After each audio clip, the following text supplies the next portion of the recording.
सावित्रीबाई फुले पुणे विद्यापीठाच्या SPPU एज्युटेक फाउंडेशनतर्फे सुरू करण्यात आलेल्या नवीन मालिकेमध्ये शोध नवीन वाटांचा मी वैभवी पिंगळे तुमचं सगळ्यांचं स्वागत करते। या मालिकेतर्फे आपण वेगवेगळ्या नवीन वाटा, त्याच्यातल्या अपॉर्च्युनिटीज, त्याच्यात काय काय ऑप्शन्स अवेलेबल आहेत, कुठल्या प्रकारचा रिसर्च चालू आहे, कुठल्या प्रकारचा अभ्यास चालू आहे, हे आपण एक्सपर्ट्सकडून जाणून घेणार आहोत। तर आजचा आपला विषय हा आरोग्य हा आहे। आरोग्य हे आपल्या वैयक्तिक आयुष्याशी जसं निगडित असतं तसं सार्वजनिक आयुष्याशी पण निगडित असतं। तर या विषयावरती आपल्याबरोबर बोलण्यासाठी आज स्टुडिओमध्ये आलेले आहेत professor Bhushan Patwardhan sir. Sir हे नॅशनल रिसर्च प्रोफेसर आहेत मिनिस्ट्री ऑफ आयुषमध्ये। सर चेअरमन आहेत एक्झिक्युटिव्ह कमिटी नॅक ज्याला आपण म्हणून जाणतो, आणि सर फॉर्मर व्हाईस चेअरमन आहेत युनिव्हर्सिटी ग्रँट कमिशनचे। सार्वजनिक आरोग्याबद्दल आम्हाला तुमच्याकडून जाणून घ्यायला आवडेल। तसं पहिला प्रश्न असा आहे की कोविड-19 आणि पॅन्डेमिक जो आपण सगळ्यांनी फेस केला, म्हणजे जगाने फेस केला, त्याच्यामध्ये आरोग्याच्या समस्या किंवा हेल्थ क्रायसिस या आपण इंडिव्हिज्युअली वैयक्तिकरित्या आणि सार्वजनिकरित्या दोन्ही प्रकारे बघितल्या। तर सार्वजनिक आरोग्य या विषयासंदर्भात तुम्ही कोविड-19च्या बॅकग्राऊंडवरती आम्हाला काय सांगाल? पहिल्यांदा मला आपलं अभिनंदन करायचं आहे पुणे विद्यापीठाचं की शोध नवीन वाटांचा हा कार्यक्रम आपण याचा विचार केला, कारण सध्याच्या काळामध्ये खरोखरच नवीन वाटांचा शोध घेण्याची गरज आहे। कोविड-19चं आपण उदाहरण मला द्यायला सांगितलं, ते सुद्धा अगदी यथार्थ आहे, कारण कोविड-19मुळे आपल्या सगळ्यांची आयुष्य बदलून गेली। आपल्याला म्हणून आता म्हणतात ना, इसवी सन पूर्वी म्हणायचे ना, तसं कोविड पूर्वी आणि कोविड नंतर असं आपण म्हणतोय। कोविडच्या काळातला आपला प्रवास आज जरी आठवला तरीसुद्धा अनेकांना भीतीचा अनुभव येऊ शकतो। कोविड-19मुळे काय झालं की जगातल्या एखाद्या भागामध्ये एखादी गोष्ट घडते, ती त्या भागापुरती मर्यादित राहत नाही, तर संपूर्ण जगाला त्याच्यापासून धोका असतो। आणि हे विशेषतः सार्वजनिक आरोग्यामध्ये आणि संसर्गजन्य रोगांमध्ये याचा आपल्याला अनुभव येतो। आणि त्यामुळे कोविड-19ने आपल्याला खूप गोष्टी शिकवल्या। म्हणजे फक्त आपल्याला भारताचा विचार करायचा म्हटला तर कोविड-19 आपल्याला महत्त्वाची गोष्ट जी शिकवली ती म्हणजे सार्वजनिक स्वच्छता। आपण आरोग्य हा शब्द वापरला ना, तर मी म्हणेन की आरोग्य हा शब्दसुद्धा खरं योग्य नाही। याच्यासाठी सगळ्यात समर्पक शब्द जो आहे ना, तो संस्कृतमध्ये आहे आणि त्याला आपण स्वास्थ्य म्हणतो। स्वास्थ्य शब्दाचा अर्थ काय, तर स्वतःमध्ये स्थिर राहण्याचं जी काही आवश्यकता आहे, स्वतःमध्ये स्वस्थ राहण्याची जी काही क्षमता आहे, ती आपण निर्माण करायचं। स्वस्थ हा जो शब्द आहे तो आरोग्यापेक्षा महत्त्वाचा काय आहे, तर आरोग्य हा रोगाशी संबंधित आहे।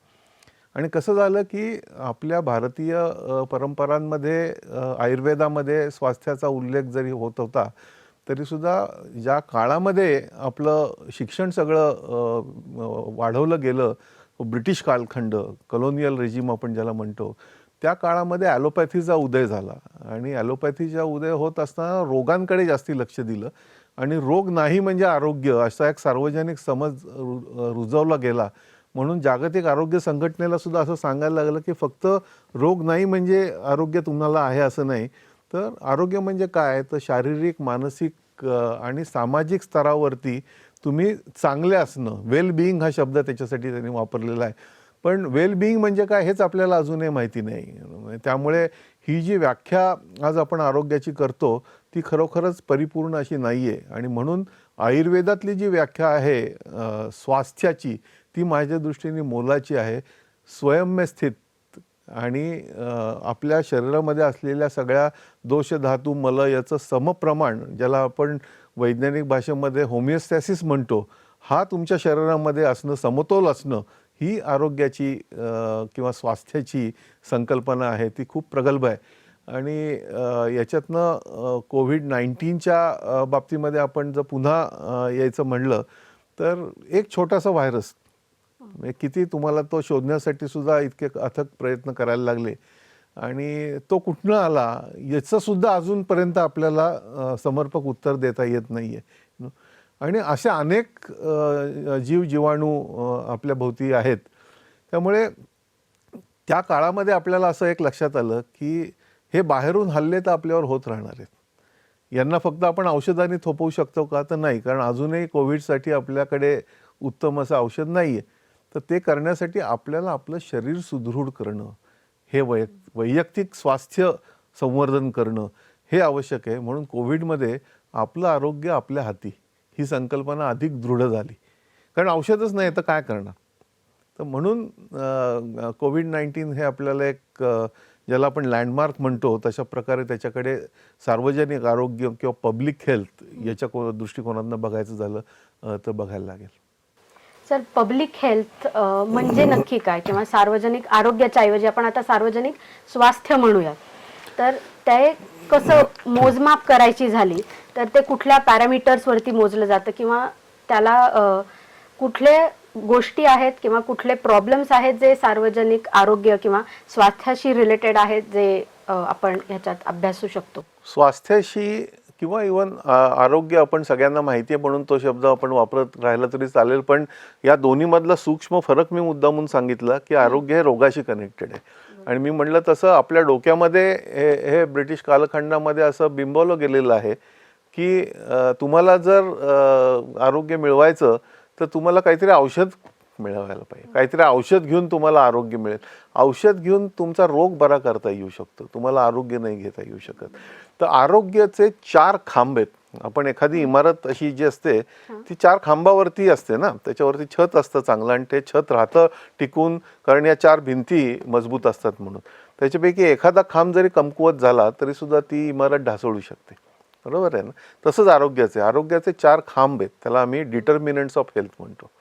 तर हे कुठले आहेत? तर त्याच्यापैकी सगळ्यात महत्त्वाचा खांब आरोग्याचा जो आहे ना तो पोषण, ज्याला न्यूट्रिशन, अन्न, आपण जे काही रोज खातो ते जर चांगलं असेल तर तुम्हाला स्वास्थ्य मिळायची शक्यता जास्ती असते. दुसरा महत्त्वाचा खांब आहे तो म्हणजे तुमची जीवनशैली. तुम्ही कसे राहता, काय करता, तुमचं शारीरिक श्रम किती करता, तुमचं मानसिक स्वास्थ्य कसं आहे, या सगळ्या गोष्टी याच्यामध्ये दुसऱ्या खांबावरती आहेत. त्याला लाईफस्टाईल म्हणतो आपण, जीवन पद्धती. तिसरा जो महत्त्वाचा आहे तो म्हणजे पर्यावरण, आजूबाजूचं पर्यावरण. आज आपल्याला माहिती आहे की आपण बाहेर पोल्युटेड हवेमध्ये गेलो तर आपल्याला खोकला येतो, आपल्याला स्वास्थ्य आपलं बिघडतं.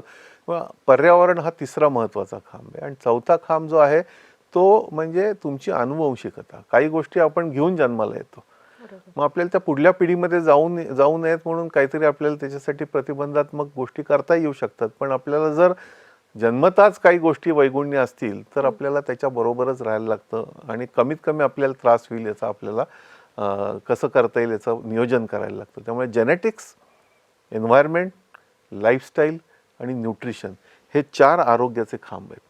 आणि याच्यापैकी एक जरी खांब कमकुवत झाला तरी सुद्धा तुमचं आरोग्य धोक्यात येतं.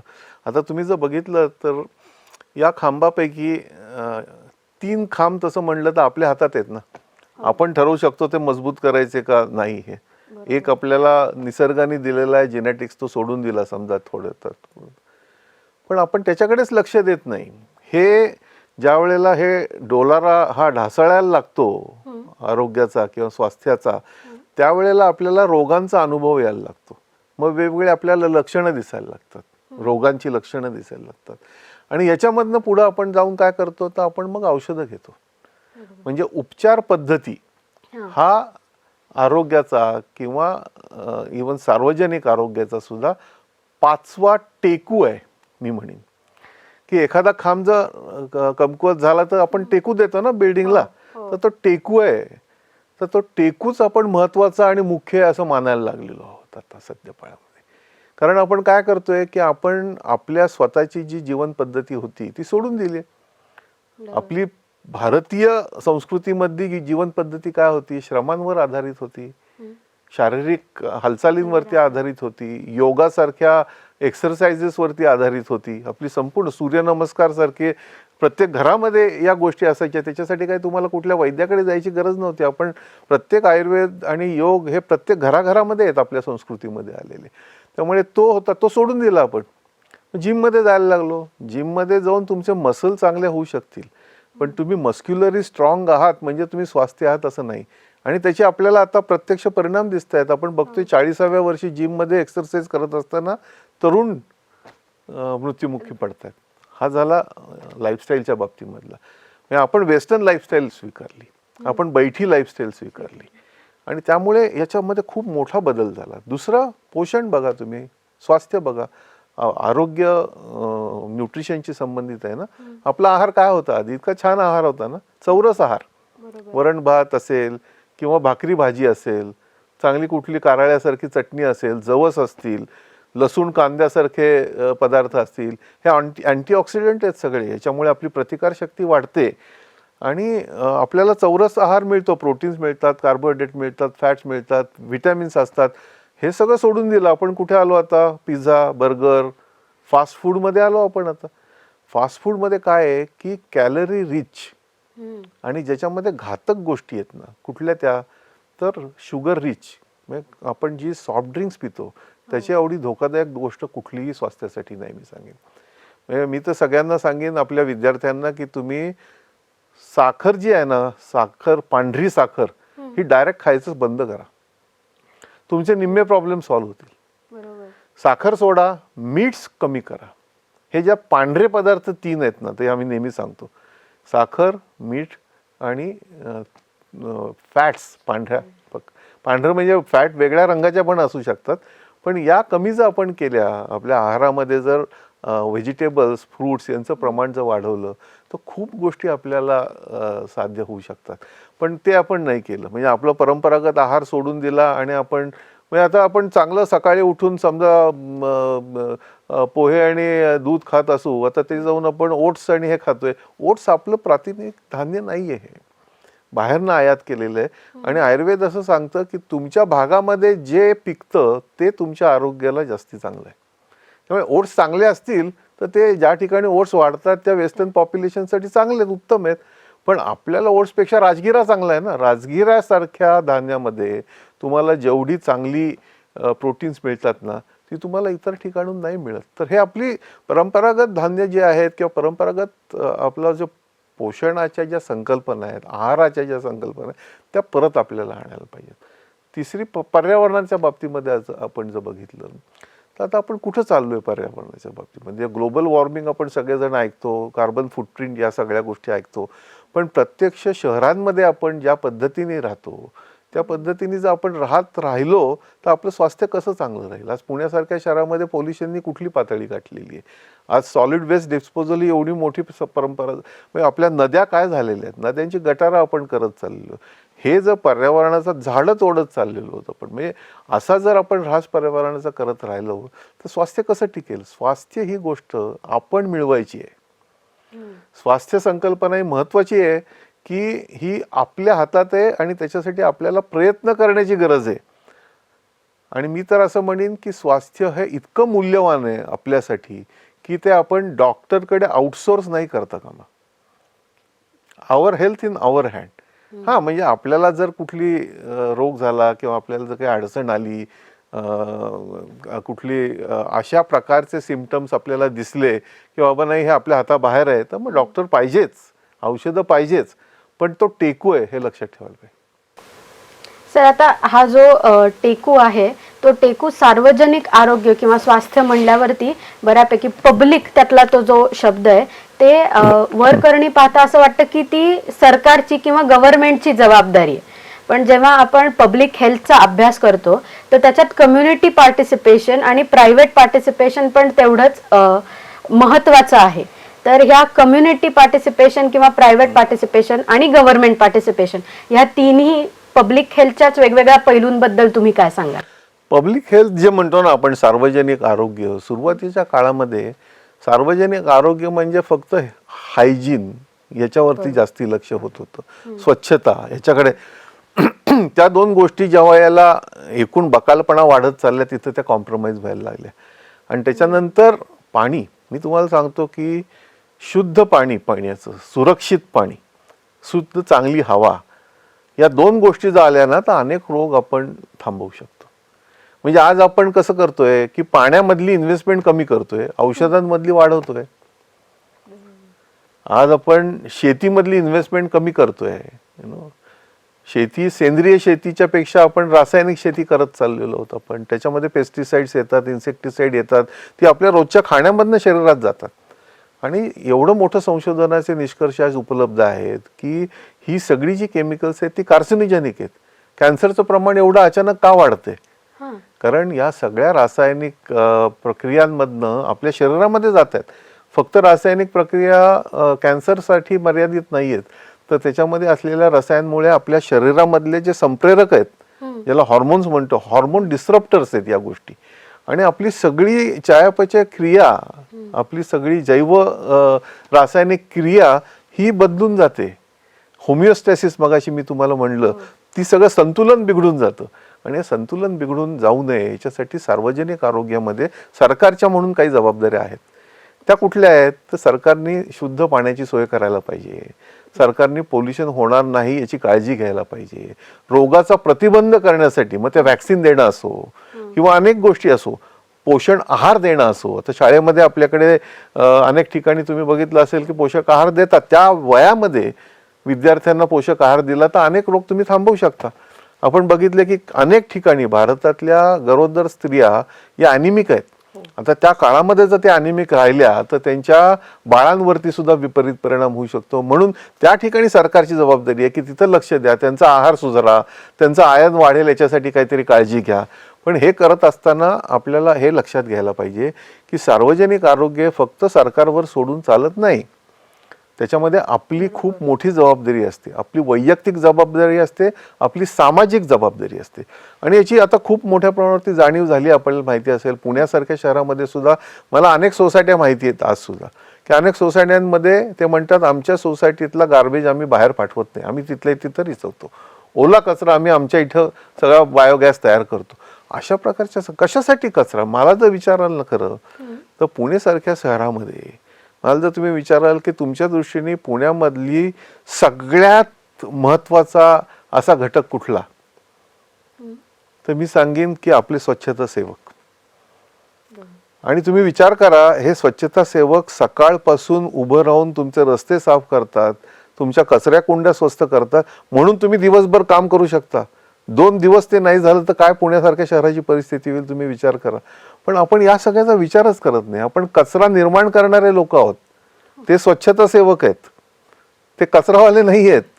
तर हा असा जो काही मानसिक बदल आपल्या विचारांमध्ये जो करायला पाहिजे ना, तुम्ही नवीन शोधताय वाटा, तर ही एक नवीन वाट आहे की आपल्याला सार्वजनिक आरोग्याकडे किंवा आपल्या स्वतःच्या आरोग्याकडे बघायचा दृष्टिकोनच बदलायला पाहिजे.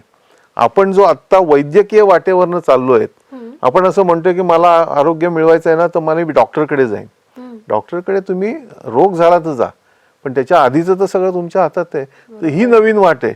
माझं आरोग्य माझ्या हातात आहे, मी माझं पोषक चांगलं ठेवीन, माझ्या कुटुंबाचं पोषण चांगलं करीन.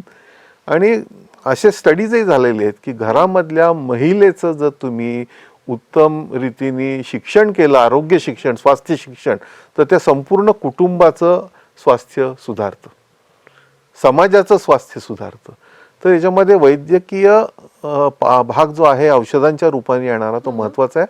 पण मला वाटतं की सध्याच्या परिस्थितीमध्ये सगळ्यात मोठी जर गोष्ट महत्त्वाची असेल तर ती म्हणजे प्रिव्हेन्शन, प्रतिबंध, प्रतिबंधात्मक कारवाया करणं, प्रतिबंधात्मक उपचार करणं, प्रतिबंधात्मक नियोजन करणं, हे सरकार आणि समाजाचं एकत्रित मिळून करायचं काम आहे.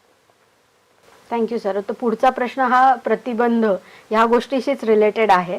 सो पब्लिक हेल्थचे 3 पैलू आहेत किंवा ते 3 गोष्टींवर आधारित आहे असं आपण म्हणतो. पहिलं म्हणजे प्रमोशन, दुसरं म्हणजे प्रिव्हेन्शन आणि तिसरं म्हणजे प्रोटेक्शन. तर या संदर्भात भारताकडे कुठली उदाहरणं आहेत किंवा भारताने असे कुठले माइलस्टोन्स अचीव केलेत की जिथे प्रिव्हेन्शन आपण खूप छान प्रकारे करू शकलो, प्रोटेक्शन आपण खूप छान प्रकारे करू शकलो आणि प्रमोशनही आपण खूप चांगल्या प्रकारे करू शकलोय?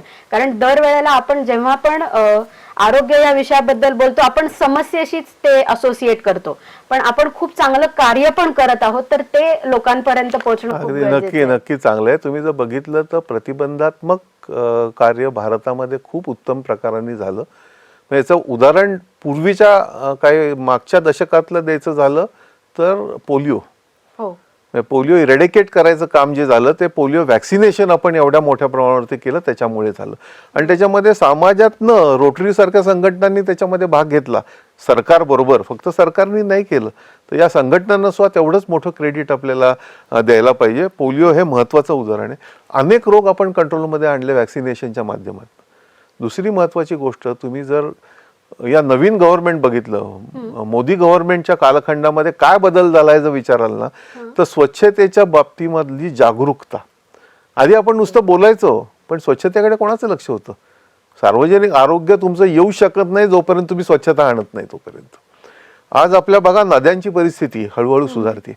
मला आठवतंय अहमदाबादमध्ये मी जायचो एक 15 वर्षापूर्वीचं, मला आठवतंय त्या साबरमती नदीच्या जवळनं जाता सुद्धा यायचं नाही, इतका वास असायचा. ड्रेनेज स्वेरेज लाईन झाली होती साबरमती नदी. आज तुम्ही गेला तर it has become a river recreational centre. नदीच्या काठात लोक बसून तिथं वेगवेगळ्या प्रकारचा आनंद घेत आहेत. हा बदल होऊ शकला. स्वच्छ पिण्याचं पाणी आणि पोल्युशन जर तुम्ही कमी केलं तर तुम्हाला अनेक गोष्टी, आणि भारतामध्ये हे करून दाखवलंय. म्हणजे साबरमतीचं एक उदाहरण तुम्हाला दिलंय. पण आता तुम्ही मुळा मुठा या नद्या जरी घेतल्या तरी सुद्धा त्याच्यामध्ये अथक प्रयत्न चालू आहे, सरकारकडनं सुद्धा खूप चालू आहे. म्हणजे मुठा रिव्हर डेव्हलपमेंट प्लॅन त्यांनी केला. अनेक ठिकाणी तुम्ही जर बघितलं असेल तर स्वेज ट्रीटमेंट प्लांट्स बसवले गेले. आता त्याच्यापैकी काही सगळे चालतायतच असं नाही, पण ही जबाबदारी आपण फक्त कॉर्पोरेशनवर सोडणार का? आज आपल्याला हाही विचार करायला पाहिजे की आपण आपला कचरा जर बाहेर सगळीकडे टाकतच राहणार असतो तर हे कसं सरकार करू शकेल? त्यामुळे आपल्याला हे वॉर्ड पातळीवरती याच्याकडे जास्ती लक्ष द्यायला पाहिजे. मोहल्ला पातळीवरती याच्याकडे आपल्याला लक्ष द्यायला. सरकार आहे मदतीला आपल्याला, पण हे पूर्णपणे जसं मी म्हटलं तसं स्वास्थ्य डॉक्टरांना आउटसोर्स नाही करून चालणार, तशा या गोष्टी सरकारला पण आउटसोर्स नाही करून चालणार. समाजाने त्याच्यामध्ये सक्रिय सहभाग घेतला गेला पाहिजे. पाण्याची परिस्थिती खूप सुधारली आपल्याकडे. पिण्याच्या पाण्याची गुणवत्ता खूप मोठ्या प्रमाणावरती वाढली आहे. त्यामुळे तुम्ही बघितलं असेल तर इव्हन खेडोपाडी सुद्धा ज्या ज्या ठिकाणी पाण्याचे गुणवत्ता वाढली आहे त्या ठिकाणी रोगाचं प्रमाण कमी झालंय. कॉलरा सारखे रोग आता कमी होतात. नाही तर पूर्वी खूप मोठ्या प्रमाणावरती व्हायचे. पण अजूनही आपल्याकडे समस्या आहेत, नाही असं नाही. पण केरळ सारख्या राज्यामध्ये जर तुम्ही बघितलं तर त्या ठिकाणी एक परंपरागत पद्धत अशी आहे की तिथे फक्त गरम पाणी पितात. आणि त्या गरम पाण्यामध्ये तुम्ही बघितलं तर काहीतरी वनस्पती घालून पिकतात. असं गुलाबी रंगाचं पाणी असतं. ते का घेतात? ते पाणी ज्या ठिकाणी घेतलं जातं त्या ठिकाणी आपल्याला पाण्यामार्फत जी इन्फेक्शन होतात ना त्याचं प्रमाण कमी होतं. तर या सगळ्या गोष्टीचा आपण विचार करायला पाहिजे. आणि मला वाटतं पब्लिक हेल्थ, सार्वजनिक आरोग्य याच्यासाठी आपल्या पुणे विद्यापीठामध्ये आमचा जो विभाग आहे, हेल्थ सायन्सेस हा विभाग आहे, तो सुरुवात करायची वेळ आली ना त्यावेळेला सिनेटमध्ये हा प्रश्न विचारला गेला होता की पुण्यामध्ये एवढी वैद्यकीय महाविद्यालय आहेत, पुणे विद्यापीठाने कशासाठी आरोग्याचा विभाग करावा? त्यावेळेला आमचे जे मेंटॉर्स डॉक्टर NS देवधर होते, डॉक्टर मुटाटकर आहेत, डॉक्टर बानू कोयाजी होत्या, रजनीकांत आरोळे होते, NH आंटिया होते, या सगळ्यांनी एकत्र येऊन सांगितलं म्हणूनच पुणे विद्यापीठाने करायला पाहिजे. कारण वैद्यकीय महाविद्यालयामध्ये आम्ही स्वास्थ्य शिकवत नाही, आम्ही रोग शिकवतो. स्वास्थ्याकडे कोण बघणार? मग ती पुणे विद्यापीठाने जबाबदारी घेतली. आणि आपण बघितलं तर या विभागाने गेल्या 95 सालापासून आजपर्यंत अनेक वेगवेगळ्या संशोधनाच्या माध्यमातून प्रिव्हेन्शन, प्रमोशन यावरती खूप मोठं काम केलेलं आहे. ट्रीटमेंट आपल्या इथं करत नाही आपण, कारण ट्रीटमेंट करायला खूप गोष्टी आहेत, खूप हॉस्पिटल्स आहेत, खूप मेडिकल कॉलेजेस आहेत. सर, आता जे तुम्ही ऑलरेडी विद्यापीठाचं उदाहरण दिलं आणि हे स्वास्थ्य ही प्रत्येकाची जबाबदारी आणि प्रत्येकाचं त्याच्यासाठी काहीतरी कॉन्ट्रीब्युशन पाहिजे. तर हे कॉन्ट्रीब्युशन कुठल्या स्वरूपात करता येईल? की त्याच्यासाठी कुठले कोर्सेस करायला लागतील किंवा त्याच्यासाठी काही स्पेसिफिक शिकायला लागेल, किंवा मला जर माझ्या स्वास्थ्याबद्दल इम्प्रूव्हमेंट करायची आहे आणि मला जसं मी स्वतःबरोबर करते तसं मला समाजाला पण एक देणं आहे, तर मला जेव्हा ते सार्वजनिक आरोग्य ह्याच्यासाठी जर मला काही कॉन्ट्रीब्यूट करायचं आहे तर ते करण्यासाठी कुठले कोर्सेस किंवा असं काही आपल्याकडे आहे का? आरोग्य, स्वास्थ्य, सार्वजनिक आरोग्य याच्यासाठी आपल्याच हेल्थ सायन्सेस तर्फे आपण मास्टर्स इन पब्लिक हेल्थ हा प्रोग्राम चालवतो. MPH म्हणतो आपण, मास्टर्स इन पब्लिक हेल्थ. पूर्वीच्या काळामध्ये हा कोर्स फक्त डॉक्टरांसाठी उपलब्ध होता. पुणे विद्यापीठ हे भारतातलं पहिलं विद्यापीठ असं झालं की जो कोर्स पब्लिक हेल्थचा आपण सगळ्यांसाठी ओपन केला. कोणी सोशल सायंटिस्ट असेल, बरोबर. कोणी बायोटेक्नॉलॉजिस्ट असेल, कोणी मायक्रोबायोलॉजिस्ट असेल, त्याला करायचं असेल तर तुमचा का प्रतिबंध आहे? हेल्थ ही काही मेडिसिनची मक्तेदारी नाही. हेल्थ हा आंतरविद्याशाखीय विषय आहे. म्हणून आम्ही एंट्रन्स टेस्ट घेतो. त्याच्यामध्ये जे येतील त्यांना मेरिटने ऍडमिशन दिली जाते. त्याच्यामध्ये सोशल सायन्सचे लोक येतात. म्हणजे पुणे विद्यापीठांनी नेहमीच एक नेतृत्व दिलेलं आहे शिक्षणामध्ये, समाजामध्ये. तर पुणे विद्यापीठामधला आपला आरोग्य विभाग हा सुद्धा त्यामध्ये येतो. त्याच्यामध्ये तुम्ही बघाल तर भारतामध्ये अशी पहिली केस असेल की सायन्स फॅकल्टीमध्ये अंतर्गत असलेला आरोग्यशास्त्र हा विभाग, ज्याचे पहिले प्रोफेसर हे सोशल सायन्स मधले होते, ह्युमॅनिटीज मधले होते. अशा प्रकारचे नवीन प्रयोग, नवीन वाटा तुम्ही जेव्हा बोलता, ह्या सगळ्या नवीन वाटा या ठिकाणी पुणे विद्यापीठामध्ये तयार केल्या गेलेल्या आहेत. म्हणजे पब्लिक हेल्थचा कोर्स सगळ्यांसाठी ओपन करणं ही नवीन वाटच होती. बरोबर. सर, आता पब्लिक हेल्थमध्ये जर कोणाला करिअर करायचं असेल तर त्याच्यासाठी काय संधी आहेत? किंवा पब्लिक हेल्थमध्ये मी मास्टर्स इन पब्लिक हेल्थ केलं तर मी पुढे जाऊन करिअर अपॉर्च्युनिटीज किंवा करिअर चान्सेस असे कुठल्या दृष्टीने बघू शकते? नाही, MPH या कोर्स नंतर खूप गोष्टी करता येतात. कारण याची एक अवेअरनेस आहे ना, तो आताच खूप वाढलेला आहे. म्हणजे तुम्हाला बघितलं असेल तर पूर्वी तर आपल्याकडे पब्लिक हेल्थची स्कूल्स पण नव्हती. बरोबर. हेल्थ सायन्सचं स्कूल झाल्यानंतर पब्लिक हेल्थ स्कूल्स भारतामध्ये सुरुवात झाली. आणि आज पब्लिक हेल्थ ही डिसिप्लिन अशी आहे की ज्या ठिकाणी तुम्हाला पॉलिसीमध्ये आहे. म्हणजे तुम्ही WHO सारख्या संस्था बघितल्या त्याच्यामध्ये, किंवा युनेस्को सारख्या संस्था बघितल्या तर त्याच्यामध्ये MPH केलेल्या विद्यार्थ्यांनाच प्राधान्य मिळतं. अच्छा. आज सरकारमध्ये सुद्धा, आज नीती आयोगामध्ये MPH केलेल्या लोकांनाच प्राधान्य मिळतं. त्यामुळे तुम्हाला या क्षेत्रामध्ये जर आंतरराष्ट्रीय स्तरावरती जर काही कॉन्ट्रीब्युशन करायचं असेल तर MPH ही एक नवीन वाट आहे. Thank you sir. आणि सर, पुढचा प्रश्न हा करिअर रिलेटेडच आहे, पण पब्लिक हेल्थ रिसर्च याच्याबद्दल बऱ्याचशा छोटे छोटे आर्टिकल्स किंवा आता बरंच काय काय मटेरियल बाहेर यायला लागले, जे आधी तुम्ही म्हणालात तसं की मेडिसिनचे जे स्पेसिफिक जर्नल्स होते, रिसर्च जर्नल, त्यांच्यामध्ये हे होतं. तर पब्लिक हेल्थ रिसर्च हा नक्की काय काय एरियाज कव्हर करतो किंवा त्याचा स्कोप काय आहे? पब्लिक हेल्थ रिसर्च हा खूप मोठा आणि डायव्हर्स एरिया आहे, ज्याच्यामध्ये सर्व विषय येतील असं मी म्हणेन. खरं म्हणजे पब्लिक हेल्थमध्ये आम्हाला मायक्रोबायोलॉजिस्ट पण पाहिजेत, बायोटेक्नॉलॉजिस्ट पण पाहिजेत, इकॉनॉमिस्ट पण पाहिजेत, एथिसिस्ट पण पाहिजेत आणि आर्टिस्ट पण पाहिजेत. माझ्या दृष्टीने स्वास्थ्याची जी संकल्पना आहे ना, ती जर तुम्हाला प्रत्यक्षात आणायची आणि तुम्हाला त्याच्यामध्ये संशोधन करायचं, आणि फक्त हेल्थसाठी मर्यादित आहे असं मी नाही म्हणेन. कुठल्याही संशोधकांनी जर टनेल व्हिजन घेतली ना तर तो परिपूर्ण नाही होऊ शकत. त्यामुळे तुमच्या मेंदूमध्ये आपण म्हणतो की 2 भाग असतात, ते खरे असे दाखवता नाही येणार तुम्हाला, पण आपण म्हणतो उजवा मेंदू आणि डावा मेंदू. बरोबर. तर या दोन्ही मेंदूंचं विकसित होणं आवश्यक असतं. त्यामुळे पब्लिक हेल्थमध्ये याचा तुम्हाला दिसेल की या खूप मोठ्या, कारण तुम्ही आरोग्य शिक्षण म्हणता. हो. आता स्वास्थ्य शिक्षण तुम्ही लोकांना दिल्याशिवाय पब्लिक हेल्थ कसं होणार? त्याच्यामध्ये संशोधन करायला पाहिजे की बाबा कुठल्या प्रकारचं शिक्षण हे अवेअरनेससाठी. तुम्ही मगाशी विचारलं की माझ्या कुटुंबामध्ये स्वास्थ्य मिळण्यासाठी मी काय करायला पाहिजे, हे शिक्षण आहे ना. तुमच्यासाठी कुठला आहार चांगला असायला पाहिजे किंवा तुम्ही प्रतिबंधात्मक काय काय गोष्टींची काळजी घ्यायला पाहिजे, हे समाज शिक्षण झालं. पण ते काय असावं याच्यासाठी संशोधन करायला पाहिजे तुम्हाला. म्हणजे आता राजगिऱ्यामध्ये उत्तम प्रोटीन आहेत हे एखाद्या जैवरसायन शास्त्रज्ञांनी संशोधन करून दाखवून दिलं नसतं तर आपल्याला कसं कळलं असतं? आपल्याला व्हायरस आहेत, आता व्हायरसमुळे आपल्या शरीरामध्ये जे काही होतात त्याच्यापासून बचाव करायचा, आपली प्रतिकार शक्ती वाढवायला पाहिजे. तर कुठल्या गोष्टींमुळे प्रतिकार शक्ती वाढते हे संशोधन आहे. त्यामुळे पब्लिक हेल्थ संशोधन जे आहे हे मल्टीडिसिप्लिनरी, इंटरडिसिप्लिनरी किंवा त्याच्याही पुढे जाऊन मी म्हणेन की ट्रान्सडिसिप्लिनरी व्हायला पाहिजे. सर, ट्रान्सडिसिप्लिनरी या विषयाबद्दल थोडासा उलगडा कराल? चांगला प्रश्न आहे. ट्रान्सडिसिप्लिनरी म्हणजे काय, मल्टीडिसिप्लिनरी म्हणजे काय? अनेक विषय एकत्र आले, ते सगळीकडे आहे. त्याच्या पुढची स्टेज होती इंटरडिसिप्लिनरी. आपण जेव्हा 94 साली स्कूलचं नाव केलं ते इंटरडिसिप्लिनरी केलं. पुणे विद्यापीठ पहिलं आहे की ज्या ठिकाणी इंटरडिसिप्लिनरिटी शिक्षणामध्ये आणली गेली. हेल्थ सायन्सेस असेल, पर्यावरण विभागाचं सुद्धा पहिलं नाव इंटरडिसिप्लिनरी स्कूल एन्व्हायरमेंटल सायन्सेस होतं. अशी अनेक, फिजिक्समध्ये सुद्धा interdisciplinary school of energy studies होतं. अशा अनेक इंटरडिसिप्लिनरी कोर्सेस आपल्याकडे सुरू केले गेले. याची पुढची स्टेज आहे ती ट्रान्सडिसिप्लिनरी आहे. ट्रान्सडिसिप्लिनरीमध्ये काय आहे की तुम्ही सगळी डिसिप्लिन एकत्र आणा, एकत्र कामं करा, पण त्याच्यातनं काहीतरी नवीन निर्माण व्हायला पाहिजे आणि ज्याच्यामध्ये म्युच्युअल रिस्पेक्ट पाहिजे.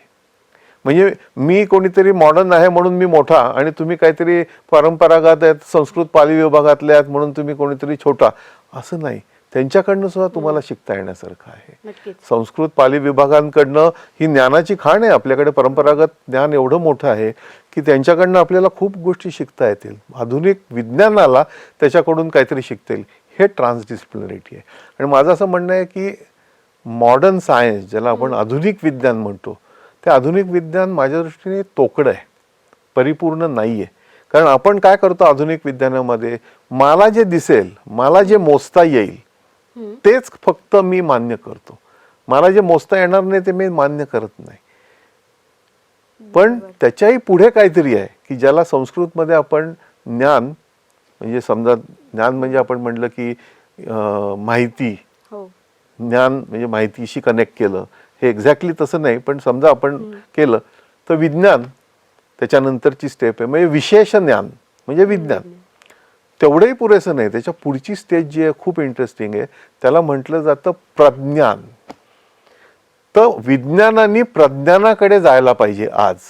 आणि विज्ञानाला प्रज्ञानाकडे जायच्यासाठी म्हणजे मॉडर्न सायन्सनी मेटा सायन्सला जाण्यासाठी ही जी परंपरागत ज्ञान पद्धती आहेत ना, त्याचा आपल्याला उपयोग करून घेता यायला पाहिजे.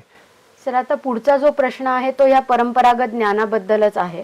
आपल्याकडे एवढे वर्षांचं किंवा एवढं जुनं ज्ञान, जुनं असं नाही म्हणता येणार, पण खूप व्हॅल्युएबल ज्ञान जे आहे ते आपण आत्ताच्या पिढीपर्यंत कसं पोहोचवू शकतो, आणि त्यातलं कुठला पार्ट आहे जो त्यांच्यापर्यंत पोहोचणं खूप गरजेचं आहे? आत्ताच्या पिढीपर्यंत तुम्हाला जर पोहोचायचं असेल ना, तर या ज्ञानाला तुम्हाला आजच्या काळातल्या भाषेमध्ये सांगायला पाहिजे.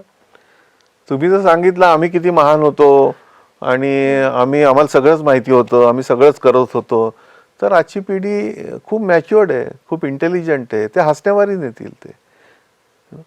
तर त्यांना जर आपण असं सांगितलं की बाबा या काही संकल्पना ज्या आहेत पूर्वीच्या, या संकल्पनांच्याच आधारे शास्त्राची प्रगती झालेली आहे आणि अजूनही अनेक गोष्टी या ज्ञानामध्ये आहेत की ज्याची अजून शास्त्राला जाण नाही आहे. आणि म्हणून मॉडर्न सायन्स टू मेटा सायन्सचा ट्रान्झिशन आवश्यक आहे. आणि या परंपरागत ज्ञान पद्धतींकडे तुम्ही एक सोर्स ऑफ इनोव्हेशन म्हणून बघा, नाविन्याचा ठेवा म्हणून बघा, संशोधनाच्या नवकल्पना म्हणून बघा, नवीन वाटा म्हणून बघा. हे जर तुम्ही बघायला त्यांना सांगितलं ना, मग त्यांची माइंड ओपन होतील. आणि आपल्याला माहिती आहे की पॅराशूट सारखं आपलं माइंड ओपन झालं तर ते जास्ती चांगलं काम करतात. त्यामुळे त्यांची माइंड ओपन कशी करता येईल, आपण जर त्यांना पूर्वीच्या भाषेमध्ये सांगितलं ते क्लोज होऊन जातील, म्हणजे ऐकणार नाहीत ते. मग याच्यासाठी इव्होल्युशन ऑफ हेल्थ सायन्स किंवा इव्होल्युशन ऑफ आपलं नॉलेज सिस्टीम किंवा असं काहीतरी करता येऊ शकतं का? हो, करता येऊ शकतं, करायला पाहिजे. आणि मला माहितीप्रमाणे पुणे विद्यापीठातर्फे सुद्धा याच्या दृष्टीने खूप चांगले प्रयत्न केले गेलेले आहेत. परंपरागत ज्ञानावर आधारित अशा चांगल्या सिरीज पण इथं करायचं काम सुरू आहे. लवकरच आपल्याला त्या बघता येतील. आणखीन योगासारखी गोष्ट आहे की जी आता जगामध्ये सगळीकडे मान्यता प्राप्त होतीये, लोकांचा इंटरेस्ट त्याच्यामध्ये वाढतोय. त्याच्यामध्ये सुद्धा एक वेब सिरीज सारखी आपल्या पुणे विद्यापीठापर्यंत आहे. अशा प्रकारच्या नाविन्यपूर्ण पद्धतीने तुम्ही जर परंपरागत ज्ञान समोर आणलं तर नक्कीच युवांना ते पाहिजे आहे, त्यांना त्याची औत्सुक्य आहे, त्यांना त्याच्यामध्ये काम करायचंय. मात्र त्यांना त्याच्याकडे आकृष्ट करण्यासाठी मी म्हणेन की आपला जो दृष्टिकोन आहे ना तो बदलायला पाहिजे. आणि तो मी शेवटच्या याच्यात असं सांगेन, इंग्लिशमध्ये सांगेन मी, की सेल्फ प्राईड आणि पास्ट ग्लोरी याला सिंड्रोम म्हणतो मी. आपण हेल्थच्या बाबतीमध्ये म्हणतोय सिंड्रोम म्हणजे खूप कॉम्प्लिकेटेड डिसीज असतो तो सिंड्रोम. तर सेल्फ प्राईड आणि पास्ट ग्लोरी याच्यावरती आपण फक्त अवलंबून नाही राहता कामा. ओके सर, शेवटचा प्रश्न असा आहे की आपण आतापर्यंत परंपरागत नॉलेज किंवा ज्ञान याच्याबद्दल बोलत होतो, तर त्याच्यासाठी 2014 मध्ये गव्हर्नमेंट ऑफ इंडियानी मिनिस्ट्री ऑफ आयुष सुरू केलं. त्या मिनिस्ट्रीशी तुम्ही असोसिएटेड नॅशनल रिसर्च प्रोफेसर आहात. तर मिनिस्ट्री ऑफ आयुष हे परंपरागत ज्ञान कसं प्रमोट करतं, कारण प्रमोशन हा पब्लिक हेल्थचा आपण एक इम्पॉर्टंट अँगल म्हणतोय. तर आयुषचा फंडामेंटल्स बद्दल तुम्ही काय सांगाल आणि मिनिस्ट्री जे काम करताय त्याच्याबद्दल काय सांगाल? त्याबद्दल खूप सांगण्यासारखं आहे, पण मी एवढंच म्हणेन की आज धोरणात्मक दृष्टीने सुद्धा, वैज्ञानिक दृष्टीने सुद्धा आज असं एक सार्वमत असं येते जगभर, म्हणेन मी, भारतात फक्त नाही, की तुम्हाला स्वास्थ्य मिळवायचं किंवा तुम्हाला वैद्यकीय उपचार करायचे तर फक्त ॲलोपॅथी मधलेच करता येतील असं नाहीये. तर त्याला इंटिग्रेटिव्ह अप्रोचेस टू हेल्थ ही नवीन संकल्पना पुढे येते. इंटिग्रेटिव्ह म्हणजे काय, की जे ज्या पद्धतीमध्ये चांगलं आहे ते लोकांच्या दृष्टीने जे उपयुक्त आहे ते तुम्ही घ्या. आज कसं आहे, हे ॲलोपॅथी आहे, हे आयुर्वेद आहे, हे नॅचरोपॅथी, असे जे सायलो केलेले आहेत ना ते आपल्याला काढून टाकायला पाहिजेत. आणि पब्लिक हेल्थ किंवा पब्लिक इंटरेस्ट किंवा पब्लिक गुड हे आपल्या समोर ठेवायला पाहिजे. त्यामुळे वैयक्तिक आपले हेवे दावे, वैयक्तिक प्रत्येकाचे अहंकार आणि ज्याला वॉर ऑफ टर्फ म्हणतो आपण इंग्लिशमध्ये, ते सगळे सोडून जाऊन आपण जर परंपरागत ज्ञान आणि आधुनिक विज्ञान यांचा वैज्ञानिक संगम जर घडवून आणला तर मला वाटतं, आणि हेच धोरण आज भारत सरकारसाठी मिनिस्ट्री ऑफ आयुष आणि मिनिस्ट्री ऑफ हेल्थ एकत्र येऊन प्रपोज करतायत. नीती आयोगामध्ये सुद्धा याच्याबद्दल समिती स्थापन झालेली होती, ज्याचा मी उपाध्यक्ष होतो. आमचा रिपोर्ट सुद्धा जवळजवळ पूर्ण होतोय. तर या गोष्टी पूर्वी मानल्या जायच्या नाहीत, कारण आपल्या डोक्यावरती तो कॉलोनियल इम्पॅक्ट होता. आपण असं समजायचो की पाश्चिमात्यांकडनं जे येतं तेच खरं ज्ञान, आपल्याकडचं जे आहे ते काही नाही. पण आता खूप मोठी जागरूकता गेल्या 10 वर्षामध्ये भारतामध्ये आलेली आहे. आपण आपल्या परंपरांचा अभिमान करतोय, पण मी मगाशी म्हणलो तसं पुन्हा म्हणेन, अभिमान जरूर करा, पण वृथा अभिमान ठेवू नका, विज्ञानाची कास सोडू नका. आणि ते जर आपण केलं तर ही ज्ञानाची कवडं आपल्याला सगळ्या जगामध्ये नेतृत्व द्यायची क्षमता भारतीय ज्ञान परंपरामध्ये आहे. नक्कीच. धन्यवाद सर. तुम्ही तुमचा अमूल्य वेळ आणि ज्ञानाचा ठेवा हा आमच्या सगळ्यांबरोबर एवढा खूप सुंदर प्रकारे उलगडून सांगितलात की प्रत्येकाच्या मनात आरोग्य आणि स्वास्थ्य याच्याबद्दल जे काही प्रश्न असतील ते मला नक्की गॅरंटी आहे की हा व्हिडिओ बघून किंवा ही वेब सिरीज बघून नक्की सॉल्व्ह होतील. तर आजच्या आपल्या व्हिडिओचं कन्क्लुजन म्हणायचं झालं तर आपलं स्वास्थ्य हे आपल्याच हाती, आणि त्याच्यासाठी सरांनी जसं सांगितलं तसं लाईफस्टाईल, एन्व्हायरमेंट आणि या बेसिक गोष्टींवरती आणि न्यूट्रिशन या गोष्टींवरती जर आपण काम केलं, इंडिव्हिज्युअली किंवा वैयक्तिकरित्या काम केलं, तर आपल्याला आरोग्याच्या समस्या ह्या कमीत कमी भेडसावतील. धन्यवाद. धन्यवाद. नमस्कार.